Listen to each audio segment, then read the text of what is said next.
Vice President Sara Duterte tumakas daw or tatakas? Ano na naman ba tong balitang ito na pinapalabas ng ibang mainstream media na itong si Vice President Sara Duterte ay tumakas na?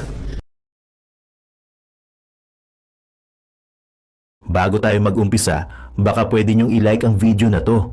Malaking bagay ang like sa aming mga content creators. Maraming salamat po.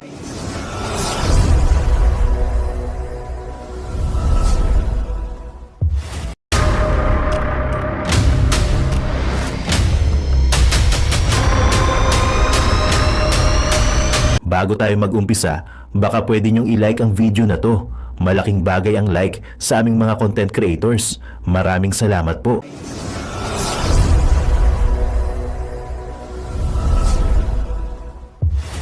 Sinumang pabor sa impeachment o kontra sa impeachment, sinumang pabor kay VP Sara o kontra sa kanya, hindi ko papakinggan. Gagawin ko kung anong tama, nararapat at ayon sa konstitusyon at batas, ayon sa aming tingin. Kung ano ang tama. Hindi porkit pabor sila sa impeachment at ayaw nila kay VP Sara at gusto nilang matanggal si VP Sara, mamadali na namin at susundin namin sila. Ginawa ni Escudero ang pahayag nang tanungin siya kung nakakaramdam siya ng pressure mula sa publiko na agad aksyonan ang impeachment case. Gusto nila madaliin namin yung aming constitutional duty. Ang hirap din ng trabaho ni Dilima, no? Di ako naaawa na rin ako kay Dilima, kay Risa. Naawa ako sa kanila kasi ang hirap ng trabaho nila. Alam mo yun? Kasi eto na lang may malaman ka nga lang na isang tao na galit sa'yo, na alam mo namang wala kang ginawang masama pero galit sa'yo, medyo nasasaktan ka ng konti. What if pa kaya dito sa mga to na talagang halos buong Pilipinas ata galit sa kanila? Tsaka naawa na rin ako kay Dilima, no? Pero mo kapalit. Alam naman na natin to na ito ay parang ano lang to parang katulad ng kay Tore.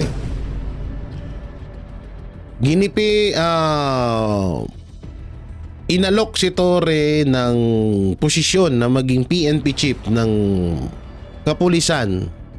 Kapalit ay gipitin mo si Pastor Kibuloy, gipitin mo ang KOJC, ikaw ang mamuno sa pag-aresto, pag-kidnap kay Pangulong Duterte. Ikaw ang dumakip sa mga Duterte kung sakaling may susunod pa at may mga bali-balita na isusunod nga daw si Pulong Duterte. Huwag naman sana, no? So ang kapalit nun, yung pagiging PNP chief. Eto naman kay La Dilima, ang kapalit ay kagustuhan nilang makabawi kay Vice President Sara Duterte. Kaya ang Congress nakipagsanib puwersa sa mga makakaliwa at sinusunod ng Congress ang gusto ng mga ito katulad nito ni Dilima kasi para makabawi din sila kay Vice President Sara Duterte. Dahil alam naman na natin, hindi ko na kailangan pa ikwento kung ano yung mga nabisto dito sa pagkatao ni Laila Saba Queen Dilima, no? So talagang lahat ito ay talagang may mga kapalit. Pag na-impeach si Vice President Sara Duterte, pag na-impeach si Marcos, sige ito pag na-impeach si Sara, aakyat si Romualdez. Pag na-impeach si Marcos, magiging presidente si Romualdez. So wala nang Vice President. So si Chis Escudero ang magiging Vice President. Paktay lalo pala ang Pilipinas. Wag pala muna.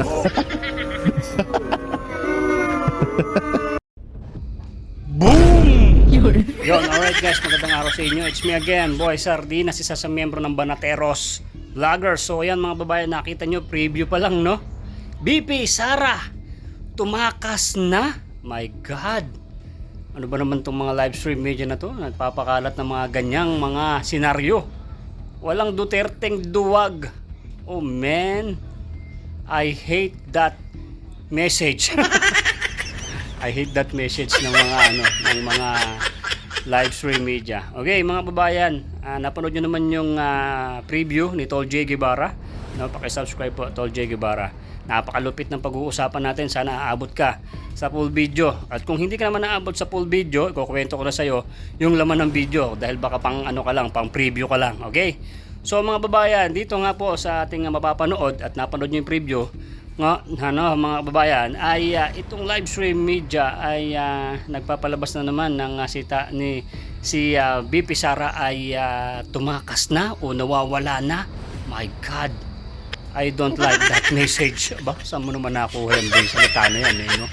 At dito rin sa video nito mga babayan, si Tamba ang susunod na presidente. O yan, nakita nyo naman sa preview yan, ha. Siyempre atat na si Tamba. Siyempre gustong-gusto niyang maging isang pinakamataas sa buong Pilipinas. Siyempre naupo ka na rin ng pagiging Senate President. Hindi, ano ba yun siya? House Speaker pala. Gusto niya, naging House Speaker siya. Siyempre, malapit na rin siya sa banga. Talagang gusto na rin niya maging presidente. Susunod siya kay BBM. Kaya nga kung katakot-takot na putakte, no, ang ginawa nila kay BP Sara. 'Di ba? Magmula pa ng simula, 'di ba? Grabe na yung pinagagawa nila hanggang sa si Tatay Digong ay pinadala sa dahig, no, kinidnap nila dahil ay pag nga naman kasi kasama si Tatay Digong sa iba't ibang mga kampanya nung nakaraan ay siguradong sure win yung Duterte natin. So wala tayong magagawa, nangyari na. Hindi mo na pwedeng iriwahin yung mga nangyari na, mga kababayan. So dito lang tayo magpo-focus sa mga hinaharap. Uy, may hinaharap na, ha. So ganito mga babayan, dito rin si Chis Escudero ay talagang siguro nakatunog na rin to na wag niyang basta-basta nga ilaglag yung kanyang karangalan kasi balak niya pa rin maging senador susunod or baka gusto rin niya maging presidente o maging vice. Siyempre kakalabanin mo ang Duterte, yari ka, no? So maaring ganun, yun ang ating analyze, no? So kung binayaran man si Chis, wala naman tayong ebidensya kung binayaran. Siyempre, ganun sila ni Madam Liza, di ba? Nung nakaraan, di ba, ginagawa niya, ganito, ganyan. Di ba, ngayon biglang kumambyo, nakita niyo sa social media, napakalakas talaga ng Duterte. Naku, yari tayo dito hard pagka nilaglag talaga natin si Tatay Digong, hindi tayo mananalo sa susunod na eleksyon. Malamang, I think yun din ang Marge. Yun din ang analyze mo sa video na yan, ano? So ganito mga babayan, huwag ko nang habaan yung ang video natin. So ipapakita ko muli sa inyo, ako yung vlogger ni Tatay Digong about sa pinakamalaking dam sa buong Pilipinas. Kaya kita nyo, nag-iba na yung ating ambience, naging iba na yung ating paligid. Okay, kasi ipinapaalam ko sa inyo, syempre pag naging presidente na si BP Sara, ito yung dam na to, noong bago bumaba si Tatay Digong, pinirmahan niya to mga babayan. Ito ang pinakamagandang ayuda sa bansang Pilipinas. Hindi yung katulad na ginagawa na Tamba namimigay 3,000, 5,000. Wala yun, naitain nyo na yun. Ito ang pinakamalaking the best na ayuda na ginawa ni Tatay Digong bago siya bumaba bilang presidente. Ito yun talaga mga babayan. At tayo po ang makikinabang dito sa Luzon. So harap mo yung camera dun, boy. Ayan. So yan, kita nyo mga babayan. Alright. Siyempre, baka yung mga iba nanonood hindi nyo pa nalalaman to. Mamaya papakita ko sa inyo sa drone shot. Ayan, yan, nandyan lang yung dam na yan mga babayan. Yan, napakaganda. Ito po yung lugar ni Boy Sardinas. So syempre ako yung pinakamalapit na DDS vlogger dito sa pinakamalaking dam sa buong Pilipinas. Type nyo sa Google Wawa Dam. Yan, makikita nyo mga spec ng dam na yan, kung bakit siya tinawag na pinakamalaking dam. So yung mga kapitbahay ko dyan, yan, konti lang kami rito. So malapit kami kay San Pedro. Minsan sa San Pedro, minsan tumadaan dyan, may dalang manok, 2. Hindi ko alam kung saan siya magda-derby. So mga kababayan, so sana panoorin nyo yung susunod na full video natin kay Tol J. Sana at kung nagustuhan yung video na to, paki-like, paki-subscribe naman kami mga banateros. Alright, so siyempre baka hindi mo pa napanood yung video na yon na nagpalibad tayo ng drone. Parang sabihin mo naman baka walang dam dyan. Ito, panoorin mo.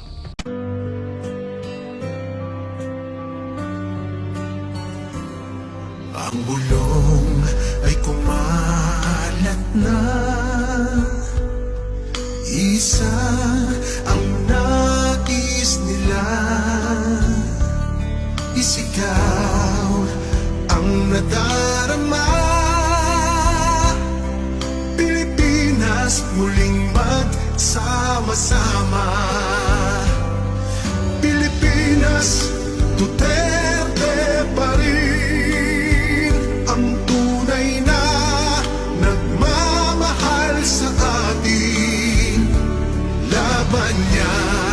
ay laban natin. Pilipinas, Duterte pa rin. Yon, napanood nyo mga kababayan, ganda no? Yan pa yung team song natin nung nagkakampanya tayo kay Tatay Digong. So nakita nyo po, napakalaki ng dam niyan. Hindi lang isang pamilya, libo, milyong pamilya ang matutulungan po nito. Murang kuryente, murang tubig. So wait lang kayo mga babayan. Ako yung pinakamalapit na vlogger nga po na DDS dito sa lugar na to. Kaya sa akin nyo po makikita yung mga iba-iba pang update hanggang sa matapos to. Pero taon pa. Okay, marami tayong pinasok dito ng mga kababayan natin na pinasok natin ng trabaho. Andun, ayos naman, maganda na yung pamilya nila. O shoutout sa mga pinasok natin dyan sa gumagawa ng dam. Alright, nakita mo, ganda no? Yan, hintayin mo yan. Yan yung sinasabi ni Senator Marcoleta na darating ang panahon, murang tubig, murang kuryente. Nandito na yung Manila Water. Naka-establish na sila dyan. Konti na lang, sisipsipin na nila ang tubig papunta sa Metro Manila. At manda kayo, magmumura na ang kuryente at saka tubig. Pero, hindi pa ngayon. Kaya antabay ka lang. Kaya kung hindi ka pa nakasubscribe kay Boy Sardina, subscribe ka na. Kung gugustuhan mo, para darating ang panahon, kung gusto mo magkaroon ng update, bakit bigla na lang nagmura ang inyong kuryente at tubig, syempre sa akin mo mapapanood yun. Huwag ka manood sa mga live stream media, mga peki yun. Di ba? Okay, ang haba na ng pagsasalita mo, boy. I-play mo na yan. Sana like mo to. Shoutout sa inyo mga kumare and kumpare ko dyan at na mahilig mag-comment at mag-like. Maraming salamat po. Play mo na yan. Let's go!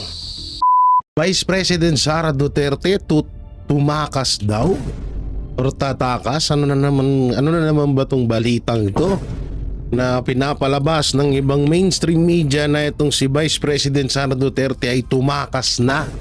At ito, panoorin po natin ang harap-harapang pangsupalpal ni Cayetano at ni Senator Bato de la Rosa sa mga pro-impeachment laban kay Vice President Sara Duterte. Grabe talaga, no? Grabe yung mga pangyayaring naganap kahapon sa hearing na to. Pero ang pinakamalala dito, yung mga issue na ibinabato pa rin kay Vice President Sara Duterte. At talagang nagsagawa pa ng tawag dito, nagsagawa pa ng rally itong mga makakaliwa. Malupit talaga, iba rin in fairness din may talagang may pondo kayo sa mga rally nyo Talagang umaano kayo kumakabig kayo ng kumakabig kayo ng malupit Oo, iba din So yun nga mga banateros, mga kabiyaya, talagang supalpal lang inabot ng mga pro-impeachment. Siyempre, sino pa ba yung mga pro? Dyan si Alvirus at yung si Pimentel na mga pro-impeachment laban kay Vice President Sara Duterte. Alam naman na natin kung ano yung mga dahilan nila. Siyempre may mga may mga dream, may mga pangarap na maging presidente ng Pilipinas. Pinakamalupit nilang makakalaban na talagang alam nilang dudurugin sila ay etong si Vice President Sara Duterte. Kaya ngayon pa lang pinagtutulong-tulungan na nila na mawala or mahalis sa kanilang daanan patungo sa kanilang minimithing pangarap. Tangina, pangarap. Pangarap nyo maging presidente, bakit pangarap ba namin na maging presidente namin kayo, mga ulul? Minsan di namin pinangarap at hindi sumagi sa utak namin na maging presidente si Raisa May, hindi. Si Lisa Hontiveros. Pinagsama Lisa Hontiveros. Hawig naman tsaka iisa lang din ugali kaya okay lang. Samantalang may sumasabit Samantalang bago tayo mapunta doon ay may mga ipapakita ako sa inyo ng mga picture. Eto nga sabi ni aming kaibigan na poging-pogi na si Greco Belhica ay eto nga sa impeachment ni CJ Corona, merong 50 million bigayan kada senador. Sa impeachment ni Vice President Sara Duterte ay tumataginting lamang na 150 million kada pirma ng congressman, yan ang problema. Ang tanong dito, bakit ang daming bukod sa hangarin nila? Kasi hindi rin basta-basta maglalaro ang mga politika na hindi talaga nila napapakinabangan ng gusto. Hindi kaya may mga senador din na nabahagian ng 150 million? Tanong lang naman. Kasi yung iba obvious na no? Yung ibang mga yung ibang senador diyan, hindi na ako magpapangalan. Yung ibang senador diyan atat na atat. No, atat na ma-impeach si Sara, baka talagang naambunan din ni Prime Minister Martin Romualdez. Prime Minister ulol, hindi rin namin pinangarap na maging Prime Minister ka namin. Naku po, baka kung si Marcos iipunin ng tubig para magamit sa tagtuyot, baka si Martin Romualdez ipunin ng, excuse me ha, ipunin ng tae para ipang pataba sa mga halaman. Yan ang mahirap dyan. Kaya naku po, sabi nga nila like father, like son. So dito, like pinsan, like pinsan. Pinsan, like pinsan. Ang galing, no? Meron tayong magagawa at magagawa pa. Ang tubig kapag umulan iipunin at gagamitin sa araw ng tagtuyot. Kay Martin Romualdez, hindi naman. Tayo ay may magagawa at magagawa pa. Iipunin natin ng mga dumi ng tao at ipangpapataba sa mga palay, sa mga halaman para makatipid tayo ng abono. Ay, nako po. Hindi ko alam talaga kung anong merong utak kayo, no? So, eto pa. Yan. Eto, malupit, oh. 285. Tumukod kay Romualdez resibo ng Unity sa camera. Yun po, may Unity na. Tanga na, isang mukha na lang ngayon lahat dyan, no? Alam mo, pag pinagtatanggal mo yung ulo nila, buhaya lahat ng mapapalit eh. Talagang bagay sa lahat. Talagang kontrolado ni Tamba yung Congress, no? Kahit din naman ako kaya Martin Romualdez, ambunan mo naman kami. Mayayaman na yung mga kongresista, baka kaming mga vlogger pwede naman. Hindi ka na namin babanatan. Ipopromote ka namin dito. Kahit pwede na sa akin 10 million, hindi naman ako gaman sa pera. 10 million, hindi ka lang namin babanatan. Wala lang, hayaan nga namin sa ginagawa. 10 million. Pag nakuha ko na yung pera, banat ulit sa'yo. Iniskam si Prime Minister. Yan 285. Wait lang, asan yung calcu ko dito? May calcu ko dito, tingnan natin 100, eto to. 185. Tingnan natin dito natin calculate na. 285 times 150. Ay, grabe Grabe yung wait lang mali ata yung ginawa ko. Ulitin natin saan na yan? Oy, may X kaya pala. 285 divided by 150. Ayan, yun pa rin ang lumalabas eh. So 400 400 billion pesos per hindi kaya mali itong calcu ko, parang mali pero laking pera niyan 285. Kung sabi nga ni Greco Bellica, di ba? May 150 million kada isa. So sa 250, naku po, laking pera niyan. Mapapasana all ka na. Siguro may na ako. Yun lang yung iba nagtataka ako sa iba. Kung tayo nakokontento tayo sa buhay natin na pasimple lang, basta may biyaya sa araw-araw, okay na sa atin yun. Ba't kaya etong mga to ubod na ng yaman, tapos parang di pa rin sila kontento dun sa yaman na meron sila? Bakit? Siguro baka sila, masyado silang responsableng ama. or ina na pati yung anak ng magiging apo niya talagang pinaghahandaan niya na yung for the future. Kasi ang laki na ng pera nila, no? Pero mapasana all ka na lang talaga. Samantalang mapunta tayo dito, ito. Nagwawala na po. Nagwawala na ang mga mga pro impeach kay Vice President Sara Duterte. Ito, na sila, nagwiwilga. Siyempre, sino ba yung kasama? Oo. Kung ang Congress, bagay, kabilang na rin pala to sa Congress kasi nanalo na to. Kung ang Congress, kadalasan, ginagawa nilang palipas oras yung sa mga issue ng Duterte at sa mga vlogger para kesa gampanan nila yung kanilang responsibilidad sa kanilang mga distrito ay etong mga bagong halal na mga congressman, eto naman yung pinag-aaksaya ng panahon. Panoorin natin. Hindi nagpapadala sa pressure si Senate President Francis Cheese Escudero sa mga panawagan ng ilang grupo na agad nang simulan ang impeachment trial laban kay Vice President Sara Duterte. Iginit niya na dapat sundin ang tamang proseso ayon sa konstitusyon at batas. Si Troy Gomez sa report! Sorry po! Ayan o. Araw ng Lunes, iba't ibang grupo Ayan na, sundin. Ano to? Ano nakalagay? Ano to? Sundin ang konstitusyon, impeachment, trial.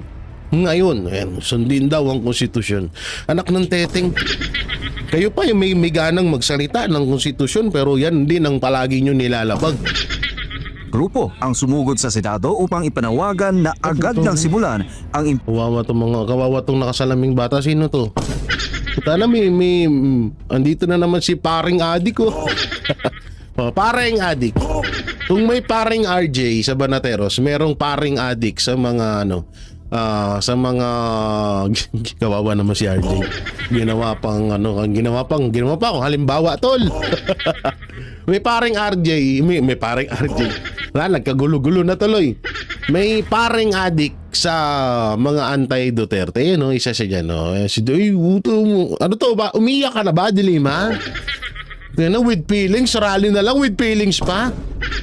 Ayop na yan, impeachment trial laban kay Vice President Sara Duterte. Kaya nga kailangan muna ng paglilitis para alamin natin kung guilty ba o hindi si VP Sara. Kung hindi natin gagawin yung paglitis sa kanya sa pamamagitan ng impeachment trial, how can we know now the truth? Who know now? You know now. Tagina to. Ginagawa na nga, atat lang kayo Ang kanilang pagprotesta ay isinagawa matapos ilabas ni Senate Majority Floor Leader Francis Tolentino ang mungkahing 19-day expedited impeachment trial. Ayon sa naturang At least wala naman sinabi dito na hihinto yung impeachment. So anong kinukuda nyo? Tana, dapat nandun kayo naglilingkod sa mga distrito nyo Puta na, yan ang hirap. Yan ang sinasabi namin na yung mga congressman na hinalal, sabihin na natin hinalal sila.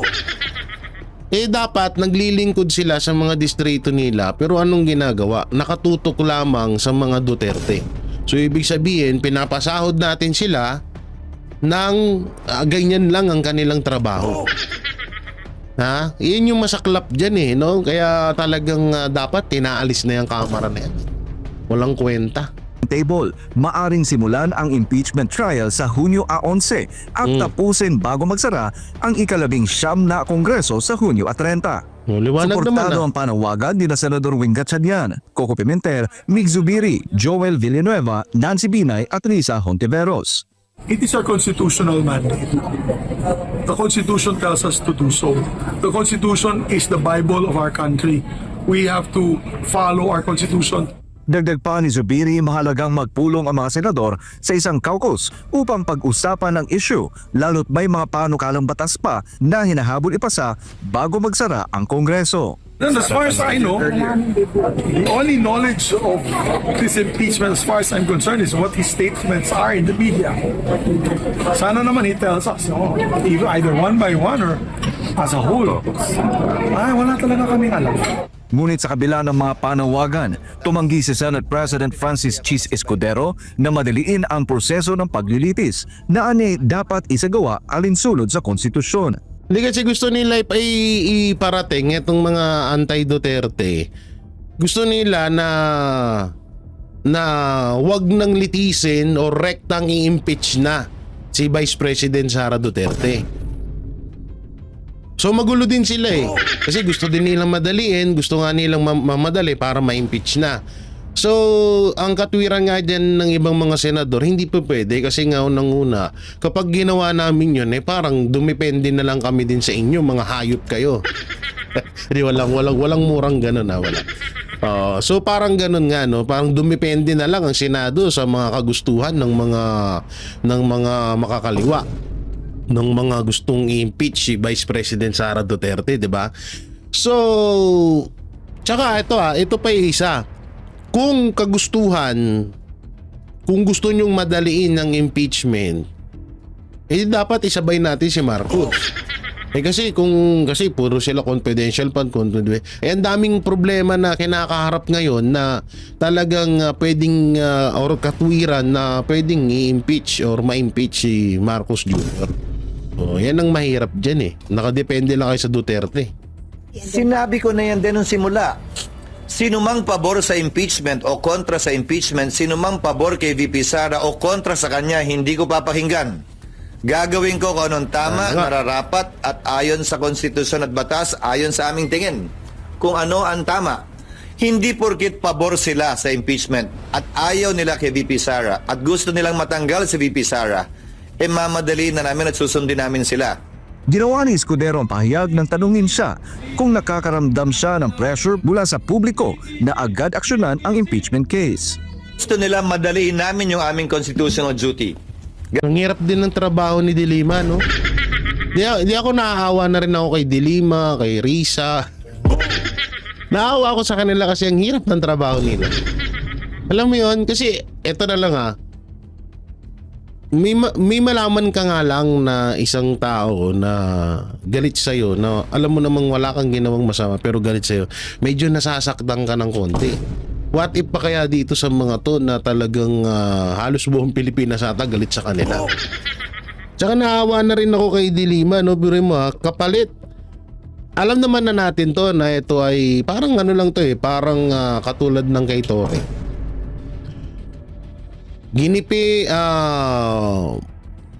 Inalok si Torre ng posisyon na maging PNP chief ng kapulisan.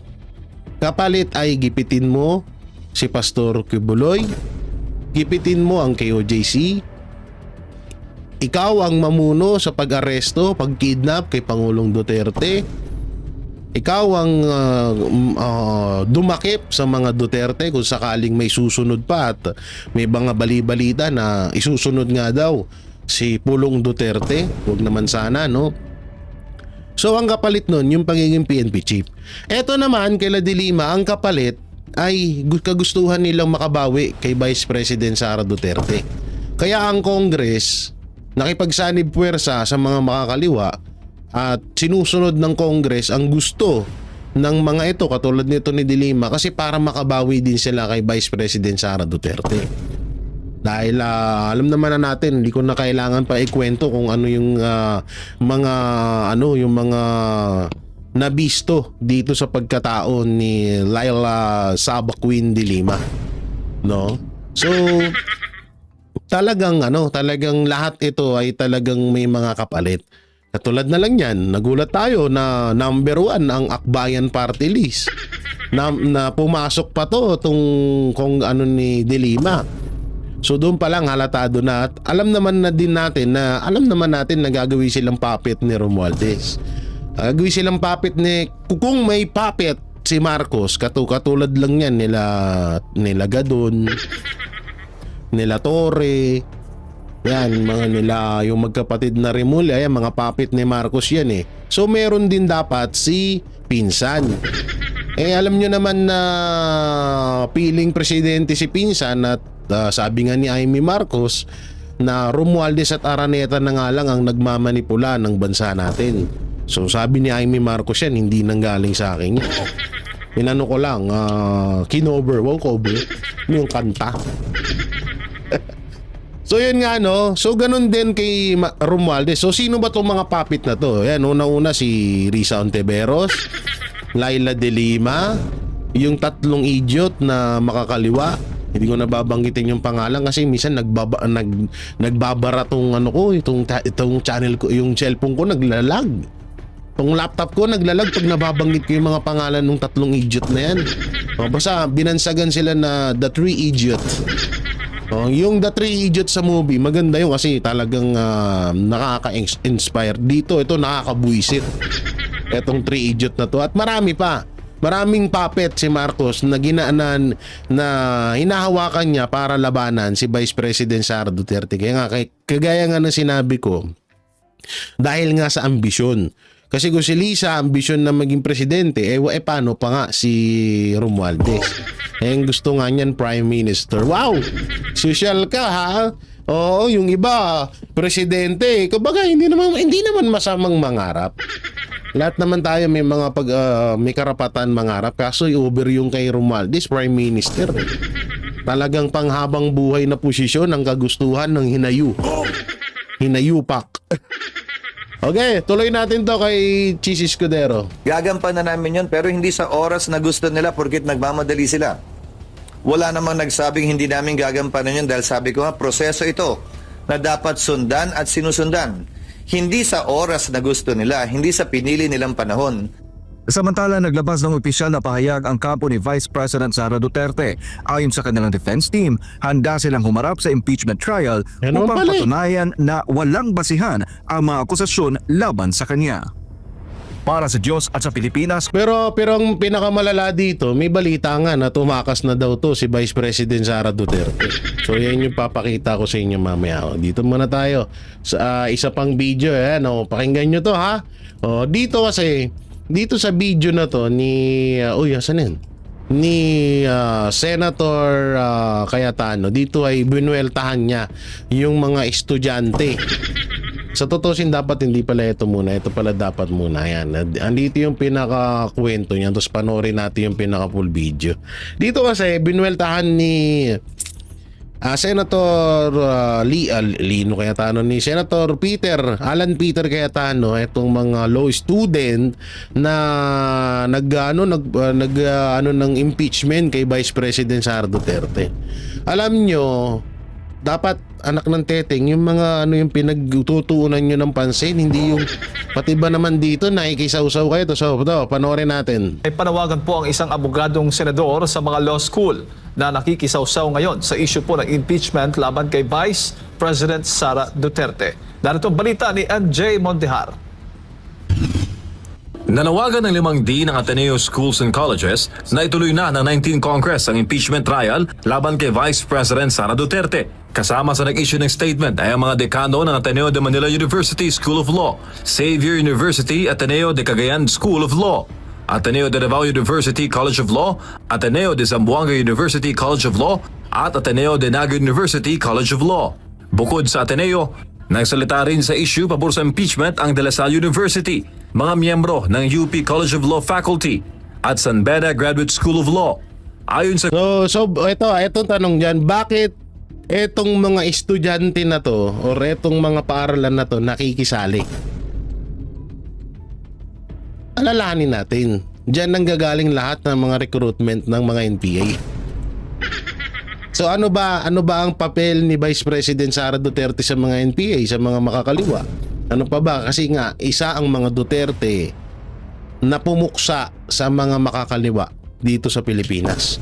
Kaya lintik na lang talaga ang galit nila sa mga Duterte na ngayon ay usapang impeachment na nga, kaya gigil sila na ma-impeach si Sara kasi nga gusto nilang bawian yan. Gusto nilang mabawian, gusto nilang una.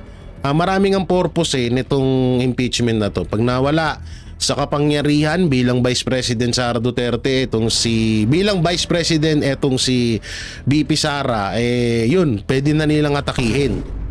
Wala nang kapangyarihan wala nang lakas, no? So Isa pa, makakabuelo nga yung mga kalaban na wala na silang makakalaban sa darating na 2028 election. Kaya etong mga to nagtutulong-tulong. So sino bang may pakana nito? Walang iba kundi yung mga makakaliwa na mga leader ng recruitment yan. Hindi ko nabanggitin kung sino yan. Diyan naman nanggagaling yan sa mga school na yan, no? Kaya nga ewan ko na lang kaya nga nagtataka ako ba't nanalo pa eh. Hindi ito sa totoo lang dati bilib na bilib ako sa mga yung kwento kasi nung una okay naman talaga. Hindi totaling paano ko ba i-deliver? Ang mga makakaliwa kasi isa rin yan sa akin na bilibang ko noon dahil sa kanilang pinaglalaban. Kaso ngayon iba na eh. Iba na yung sistema eh. No? Kahit gawan mo ng mabuti ang mga makakaliwa, babalikan ka pa rin nila ng hindi kabutihan. At yan, nasubukan yan mismo ni Pangulong Duterte. Binigyan niya ng posisyon ang mga makakaliwa pero ang ginawa, tinuklaw pa rin siya. So ibig sabihin, kahit anong gawin mong kabutihan sa kanila, wala pa rin. Pag ginusto nila na talagang kakalabanin kanila. Ganong kalupit. Sa grupo, isang continuing body ang Senado, kaya dapat raw simula na ngayong 19 Congress ang impeachment trial laban sa Vice Presidente. Pero ayon kay Senator Alan Peter Cayetano, dapat na maging consistent ang mga law school na nananawagan ng impeachment. I just want to comment dun sa mga law schools. I appreciate it and I'm happy they're very active and I'm happy that they have statements. But may I advise them also to be consistent. Di ni Cayetano na isa ring abogado, tahimik ang nabanggit na law schools nung magsampa ng impeachment ang Duterte Youth Party List laban kay President Marcos Jr. Yan ang sinasabi ko. So anong ibig ano ang pinapamukha nitong na to na bakit sa impeachment kay Vice President Sara Duterte ang ingay nyo. Pero pagdating sa impeachment na isampa na sa Congress at binaliwala nga ng Congress yun, impeachment yun laban kay Pangulong Marcos, kay Mr. Marcos Jr. Ang hirap kasing tawagin siyang Pangulo eh. Parang hindi kaaya-ayang lunukin. So bakit tahimik sila? So eto lang yan eh. Saan ba nanggagaling ang mga makakaliwa, 'di ba, sa mga school? Katulad niyan, kung ano yung mga school diyan na popular, no? So ibig sabihin, bakit tahimik sila sa impeachment kay Marcos? So ibig sabihin, talagang ang administrasyong Marcos at ang makakaliwa ay iisa na. Iisa na sila kasi isipin nyo, may impeachment din kay Marcos, ba't hindi kayo nananawagan? Ba't nakay Sara lang kayo nakatutok? So alam na this. Kaya ang ganda ng kaya ang ganda ng komento dito ni tawag dito ni Senator Cayetano. Pero maingay naman sila ngayon laban kay VP Sara. Kasi si Congressman Cardema nag-file ng impeachment laban sa Pangulo. Hindi tinanggap sa House eh. Wala naman ako narinig na mga sinasabi na dapat ang konstitusyon masunod at dapat tinanggap ng House yan. Giit din ng veteranong senador na walang obligasyon ng law schools na makisawsaw sa issue ng impeachment. Tama. Lalo't mainit ang diskusyon patungkol dito ngayon. Tama. So of course, hindi naman trabaho ng mga law schools na in each and every impeachment case Di nila trabaho yun, pero may freedom of speech. So okay lang din yan, pero ang pangit lang kasi dito, one-sided sila. In each and every impeachment case magsalita, pero in a highly charged environment. Nanindigan naman si Cayetano na mabigat na magiging tungkulin nila bilang senator judges kung matutuloy nga ang pagdinig. Mahirap magsalita dito na insulto sa lahat ng Pilipino to, ito ang gusto ng taong bayan.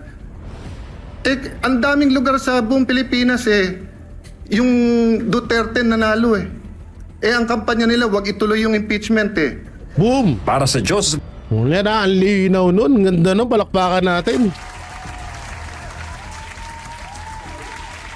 Ang galing mo dun na Senator Cayetano. tama naman yung sinasabi niya na ang linaw naman, ang Duterte binoto ng buong Pilipinas, ng buong Pilipino. Number 1 sila kahit saang lugar. Hanggang ngayon nga nagtataka pa rin tayo bakit hindi nanalo yung iba. 'Di ba? So pinatunayan ng taong bayan na tutol sila sa impeachment. Tapos etong mga to palaging sinisigaw na kagustuhan ng taong bayan. Binabastos daw ang taong bayan. Pero pagdating sa impeachment laban kay Marcos Jr., tahimik kayo. Ano? Sasabihin nyo, hindi pa rin gusto ng taong bayan. Yun nga rin yung palaging Yan nga rin yung palaging sinisigaw ng taong bayan na i-impeach na si Marcos Jr. Katulad na lang yan yung mga lumabas na ratings. Trust rating ni Marcos, pabagsak na ulit. Hindi na nga pabagsak, bagsak talaga. 'Di ba? So yun palang napakaliwanag na pinatunayan ng taong bayan kaya nanalo ang mga Duterte senatorial candidate. Hindi man lahat kasi alam naman na natin na merong mekos-mekos na nangyari. At may kita mo naman sa boto pa lang nila Senator Bato at Senator Bongo na umabot talaga at sumira pa ng record. 'Di ba? Kauna-unahang senador na may pinakamataas na boto sa kasaysayan ng Pilipinas, 'di ba? So doon pa lang pinatunayan na ng mga Pilipino na ayaw nila dyan sa impeachment laban kay Vice President Sara Duterte. Tapos kayo na mga pro anti-Duterte, sinisigaw nyo kagustuhan ng taong bayan. Mga siraulo ba kayo? Kagustuhan ng taong bayan bakit? Yung kagustuhan ng taong bayan na ma-impeach si Marcos, ba't ayaw nyong ipaglaban?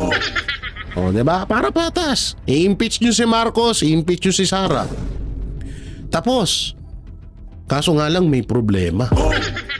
Ito ang problema. Pag na-impeach si Vice President Sara Duterte, pag na-impeach si Marcos, sige ito pag na-impeach si Sara, aakyat si Romualdez. Pag na-impeach si Marcos, magiging presidente si Romualdez. So wala nang Vice President. So si Chis Escudero ang magiging Vice President. Paktay lalo pala ang Pilipinas. Wag pala muna. Bigla ako napaisip, parang binigyan ko ng buwelo si Romualdez. Parang parang pinush ko na, ikaw na maging presidente. Hindi talaga hindi totoo man, puwera biro bakit ayaw pakinggan ang kagustuhan ng taong bayan na ma-impeach si Marcos? Pinatunayan na nga ng taong bayan na ayaw nilang ma-impeach si Sara. Ganun lang kadali, napaka-basic lang no. Kaya tama yung sinabi dito ni Senator Cayetano. Alam niyo matagal-tagal din nating hinanap ang yung banat ni Senator Cayetano dahil medyo alam naman natin nakadikit ito ni Pangulong Duterte at ng mga Duterte, no. So ngayon siya bumabawi pero good sa lahat ng sinabi niya. Samantalang pakinggan naman natin ang sinabi ni Senator Bato de la Rosa. Impeachment court di pa ma-convince, sabi ni Senator Bato sa pamumuno ni Escudero bilang president officer. So panoorin natin to. The impeachment court is partially constituted but not yet convened. Very clear yan sa usapan naman kahapon doon sa floor na gano'n ang mangyayari. At kahit na granting that today every one of us, the 23 senators or the 22 remaining senators should have taken their oath as impeachment court, members of the impeachment court, ay hindi pa rin makukonsidera na convened na ang impeachment court but constituted pa kasi ang balak ng liderato is that we will convene on Friday. Laban kay VP Sara Duterte. Ano bang ibig sabihin po nito, Senator? Ang ibig sabihin ng ginawa kahapon is that the impeachment court is partially constituted but not yet convened. Very clear yan sa usapan naman kahapon doon sa floor na ganun ang mangyayari. At kahit na granting that today every one of us, the 23 senators or the 22 remaining senators should have taken their oath, no? As Alam mo, Senator Bato, magtagalog ka na lang kasi. Ako din nahihirapan sa iyo eh. as impeachment court, members of the impeachment court ay hindi pa rin makukonsidera na convened na ang impeachment court, but constituted pa. Kasi ang balak ng liderato is that we will convene on Friday, on Wednesday, bukas. Opo. So by June 11 po yan, tama? Yung sa schedule nga na sinabi ni Senate President Cheese Escudero, by June 11 kayo magko-convene. Ano ho ba yung mga aasahan natin that time, Senator Bato, para ma-picture out po ng ating mga kababayan? Marami pang bagay na iti-take up ngayon today doon sa floor. Opo. Hindi ko mapipicture out kung anong mangyayari ngayon, pero panoorin na lang ninyo kung anong mga development na mamaya sa floor. Opo. Pero yung pagbasa po ng articles of impeachment nga laban dito kay Vice President Sara Duterte, on June 11 po yan gagawin. Tama ho ba, Senator? Yeah, correct. June 11. Opo. At doon sa araw po na yan ay pagbobotohan po ninyo kung kayo'y pabor na ipagpatuloy itong impeachment o hindi? Well, hindi pa. Hintayin na lang natin kung ano mangyayari. Basta mahirap magbalita kung anong gagawin at anong mga plano natin. Panoorin na lang natin kung anong mangyayari. Opo. Para sa akin din mas okay yung ganung plano ni Senator Bato na hindi masyadong magsasalita about sa mga plano nila dyan. Kasi kadalasan kasi yan din ng inaantay ng mga kalaban eh. Yung mga ganyan na, lalo na yung Congress na atat ngayon sa impeachment, kaya nila binabakbakan ng Senado. Nag-aantay din talaga yan. So ano yan tanungan yan. So sino ba unang tatanungin yan? Siyempre si Risa. Ano yung narinig mo doon ng mga plano ng mga ibang senador? Ano ba yan? Sino ba yung atin doon? O pakisabihan na meron silang bonus ay. Meron silang bonus kapag sila ay pumirma or pumanig na or maging pro impeachment kay Vice President Sara Duterte. So yung mga ganitong okay to, good sa akin to na wag mo nang magkomento, magsalita na kung ano yung mga plano nila kasi talagang makakabuelo yung mga kalaban. Imbis na mas maganda kung guluhin natin din yung paminsan-minsan yung utak nila. Hindi lang yung panay utak nila utak natin ang ginugulo nila. So yan, tuloy natin. Doon po sa speech ni Senate President Cheese Escudero kagabi, Senator Bato, kayo ba ano bang masasabi po ninyo doon sa kanya naging pahayag kaugnay nga po diyan sa mga issues na kaugnay dito sa impeachment trial ni VP Sara Duterte? Well, I identify myself with the sentiment of the Senate President. Yung sinabi niya lahat kagabi doon sa floor. Nung bumaba pa siya sa kanyang upuan, bumaba siya sa floor para i-explain ang lahat, para pantay-pantay kaming lahat magbigay ng puro-puro patungkol dito sa impeachment.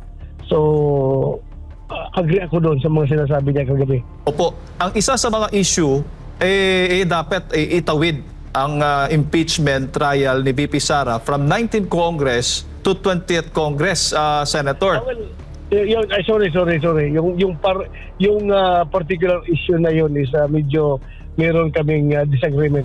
All others, okay ako, agree ako doon sa kanya. Pero yung pagtawid, ako ay naniniwala na hindi dapat tumawid. Opo. At itong i-final po ninyo, isinusulong na resolusyon. Hindi kasi, ay putik na yan. Ako ay naniniwala na hindi dapat tumawid. Opo. So yun, alam nyo yung about sa pagtawid ng sa 19 Congress to 28th Congress, alam nyo, para din sa akin, wag na. Kasi diyan magkakaroon ng diyan magkakaroon ng focus. May panibagong na naman diyan may panibagong isipin na naman. May panibagong mga mabubuong mga, alam niyo yung mga planong syempre against sa mga Duterte. No, so para sa akin, ako ayoko din, sarili kong opinion, mas okay na yan na nandyan kaysa itawid pa yan sa 28th Congress. Doon din ako tutol. Kasi magpapanibago na naman yung panibagong talakayan na naman, panibagong ganito naman. Parang babalik ka lang ulit sa umpisa. Eto, nasimulan na rin naman. At yan din naman din ang kagustuhan ng mga hinayupak. So, ang lang, pagbigyan na lang na kung kailan ituloy ang impeachment trial na yan. Daming nasasayang na oras ng gobyerno, no? Ang daming problema sa Pilipinas, pero ito yung kinakaharap, ito yung solusyon. Kagaya nung sinabi nga ni Vice President at ni Pangulong Duterte na hindi sila ang problema ng bansang Pilipinas. Problema ng bansang Pilipinas ay gutom, trabaho at droga. Yung tatlong yan. So, hindi ko naman din sa minamaliit ang mga Duterte, pero katulad na lang yan, si Pangulong Duterte, kinidnap nila. May nabago ba sa Pilipinas? Yung mga kagustuhan na magkaroon ng trabaho, puksain ng kagutuman, puksain ng droga, nangyari ba? 'Di ba? Tutusin, mas lalong nagkagulo kasi nagwala kaming mga supporters ni Pangulong Duterte. So kapag na-impeach ba si Vice President Sara Duterte, mapupuksa ba ang kagutuman sa Pilipinas? Mawawala ba ang droga? Magkakaroon ba ng trabaho na masagana ang mga kapwa natin Pilipino? Hindi rin. Sa halip mas nakakatulong pa nga ang Office of the Vice President. Ang hirap lang kasi talaga, ang Office of the President at Office of the House Speaker masyado lang maingay talaga sa social media sa mga ginagawa nila. Minsan din kasi gawin nating pagpantayin natin ng gusto. Partida, tinanggalan pa at kinaltasan pa ng pondo ang Office of the Vice President. Pero kung talagang susubaybayan nyo sila, mas di hamak na ginagawa ni Vice President Sara Duterte ang kanyang tungkulin kaysa kay Marcos Jr. Mas di hamak na mas maraming natutulungan ng Office of the Vice President kaysa sa Office of the President. Yun yung pinagkabaliktad nila. Kaya nga kung ako ang tatanungin, impeachment, dapat maipataw yan kay Marcos, hindi kay Vice President Sara Duterte. Yun talaga yan dyan. No? So kaya nga walang magiging solusyon kung ma-impeachment si Sara, wag naman sana, no? Walang mangyayari talaga. Ito ay talagang kaya lang nila ginagawa to para ba sa ikakaunlad ng Pilipino, ng Pilipinas? Hindi ganoon. Para to sa kanilang agenda. Para to sa kanilang mga pangarap na mga posisyon sa darating na 2028. Yan talaga ang yan talaga yung punot dulo bakit nila pinupush ang impeachment na yan. Kasi anak ng teteng, kung problema ang mga Duterte, wala na si Pangulong Duterte dito, pero ano nangyari? Mas lalo pang gumulo. Napuksa ba droga? Pataas ang krimen sa Pilipinas. Pataas ang mga inaabuso, sinasaktan ng mga taong mga gumagamit ng ipinagbabawal na gamot. So walang nangyari. Talagang ang totoo, hindi problema ang mga Duterte dito sa Pilipinas. Ang problema dito, yung administrasyon na puro pamumulitika at puro agenda lang, bang sariling kagustuhan lang nila yung kanilang pinapairal dito sa Pilipinas, kaya nagkakaganito ang bansang Pilipinas.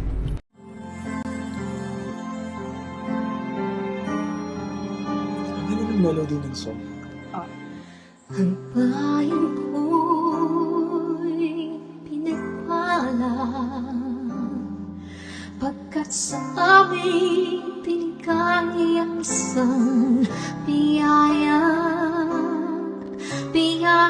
na mag-aahon sa hirap at dilim ng kahapon at sa bawat Pilipino'y magtatanggol sa bayan ko dati laganap pang-api at dusa sa aming mga mahihirap ngunit ikaw ay dumating sagot sa aming mga dalangin muli kaming babangon mabuhay ka Tatay Digong Ama maraming salamat aming mga mata'y minuhulat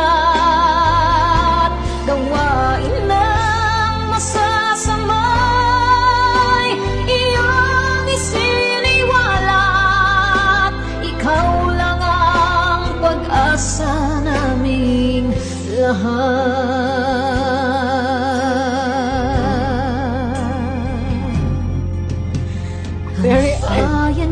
Minamatay niya ako kung iyak ako. Pilipinas muling makikilala at itataas katahimik ay maghahari sa ating puso'y mamamayani mga ngiti sa labi di mapapawi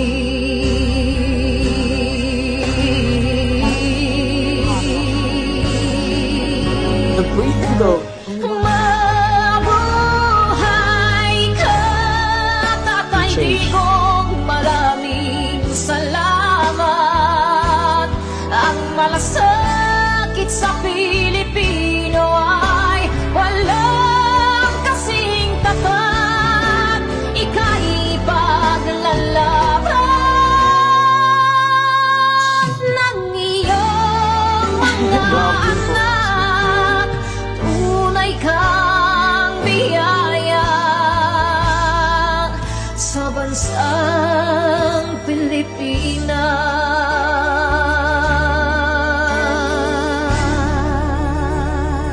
Haba. Mabuti pa ang sardinas may label. Tayo, wala. Nay, ito na yung bayad ko sa'yo sa ano. O, kunin mo yung isa. Isa muna. Iyan, no? Tapos, isa pa. Di ba? 4 dapat na sardinas, eh. O, yan. 3 na. Pang-4 na sardinas. Okay na.